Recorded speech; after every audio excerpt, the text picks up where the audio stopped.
is up, everyone? For those of you who are new here, my name is Shannon and I will be your host today. And for those of you who are frequent listeners, welcome back to the shenanigans section where I discuss all things media. As some of you may know, my team's film, When the World Pretends, recently has been released and we've gained a ton of attention from it. A bunch of our subscribers have been pretty interested in the distribution process for our film and have been asking some questions.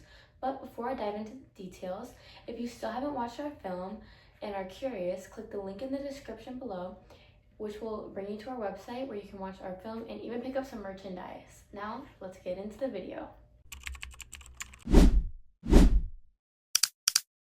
Today I'm going to explain how my product engages with audiences and how it would be distributed as a real media text.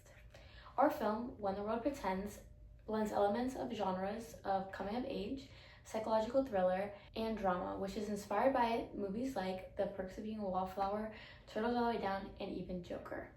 These genres shaped both the themes of identity and mental health throughout our film, as well as the marketing and distribution strategies that we designed. To understand how audiences interpret media products, we observed Roland Barthes' theory of semiotics, which explains how meaning is created through signs and symbols in media texts. This especially is important when analyzing our trailers and posters because they communicate genre, tone, and themes before the viewers even see our film. First, let's look at the semiotics of our trailers and posters. So this is our coming of age poster. We use a bright lighting, softer colors, and more of a natural look to suggest self-discovery, friendships, and emotional vulnerability, which are common themes of coming-of-age films. Roland Barthes would note audiences decode visual signs based on cultural expectations. For example, a natural setting or a casual pose can signal personal growth and reflection, which appeals to younger audiences who connect with stories about identity and change. In contrast, our psychological thriller poster uses dark tones, shadows, and central lighting. The use of a shadowy figure in the background acts as a sign of internal conflict or hidden trauma. Barthes would call this connotative meaning because the shadow doesn't literally represent danger, but suggests something deeper within the character's mind. With that, also adding a dark, hazy border and large text appeals to those interested in psychological thrillers by catching their eye quickly and creating areas of question for people who are wanting to watch the film. Now let's look at both of them together. These different semiotics choices allows for the film to appeal to a wider audience. Viewers interested in emotional coming-of-age stories may be drawn to the more relatable imagery, while audiences who enjoy darker psychological narratives may be intrigued by the suspenseful visuals from our psychological thriller poster. Our trailers also reinforce these meanings through editing and sound. First, let's look at our coming-of-age trailer. Who are you talking to? Did you forget your medicine again? Now, here's our trailer that appeals to psychological thriller and drama lovers.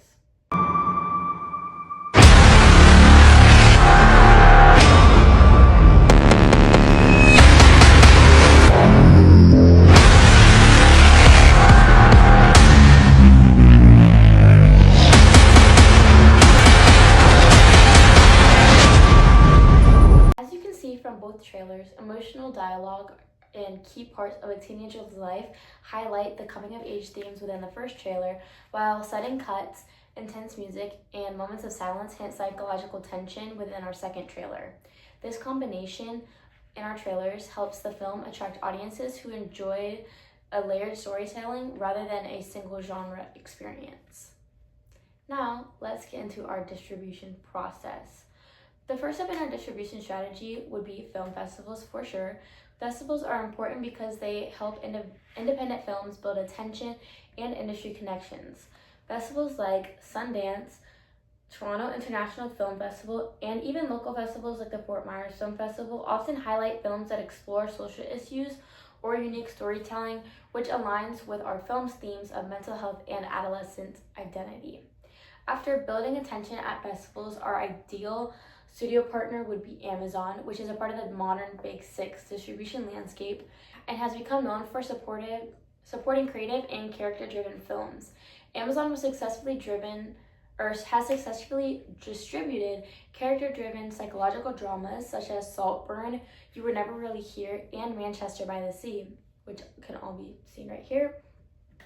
These films focus on internal conflict, identity, and emotional struggle, which are similarly central themes within When the World Pretends, which is my film. Because Amazon often shows independent films with strong psychological storytelling, it would be a very realistic distributor for a film like ours. However, not every independent film receives a distribution deal. So our plan B for distribution would be streaming platforms.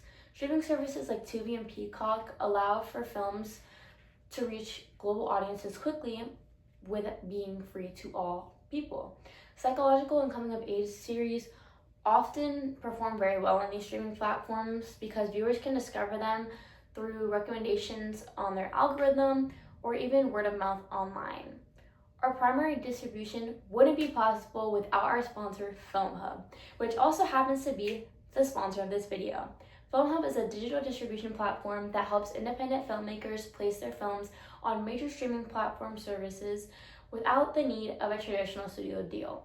Instead of charging large upfront fees, FilmHub distributes films to platforms like Amazon Prime, Roku, Apple TV, and Tubi, allowing creators to reach global audiences. FilmHub would allow us to upload the completed film and distribute it across larger streaming platforms simultaneously. This approach gives the film a larger audience reach and allows it to build momentum through streaming and discovery.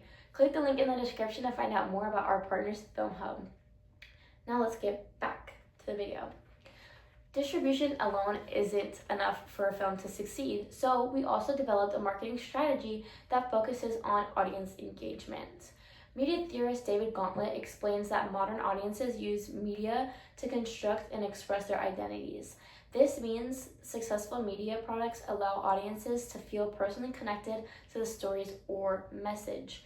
Our marketing strategy focuses on themes of mental health awareness and teenage identity, which are topics that many young audiences relate to.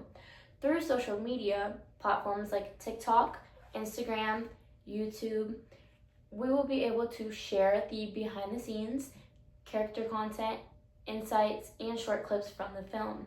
This helps audiences feel connected to the characters and themes before they even watch the full movie. We would also create merchandise such as posters, apparel, toys, etc. that are all inspired by our film. It's like with visuals and quotes. These products allow fans to express their connection to the film and share it with others. Marketing expert Seth Godin explains that successfully marketing isn't just about selling a product. It's about creating a community of people who share common interests or beliefs. Our film engages with audiences who relate to the struggles of growing up, mental health challenges, and personal identity to feel like they're a part of a shared experience. Social media would allow viewers to discuss the film, share their interpretations, and connect with others who feel the same way about our film. In this way, the marketing strategy doesn't just promote the film, it builds a community around it. Overall, When the World Pretends engages audiences through genre blending, strong visual semiotics, and relatable themes about identity and mental health.